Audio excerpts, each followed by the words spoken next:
Само накратко, уште еднаш да се заблагодарам за тоа што го признавте. Можеби некој ќе смета дека е премногу изразување на благодарност, меѓутоа навистина имавме проблеми со овој закон кога стигна, па беше повлечен многу внимание во јавноста, предизвика негативното мислење, беше вратен измене текстот и негативното мислење беше заменето со омаловажувачко и жувачко мислење.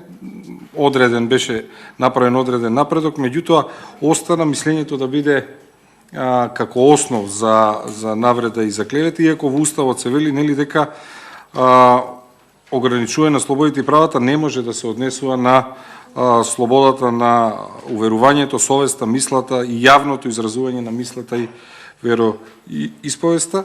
Овде кога го избравме зборот тврдење, избравме збор кој што веќе Министерството го искористило и го употребува во членот 8 кога станува збор за клевета, на тој начин и се поедноставува законскиот текст, немаме и мислење и туку тврдењето како поим се задржува и за навредата и за клеветата, впрочем затоа што и се регулираат со еден единствен закон.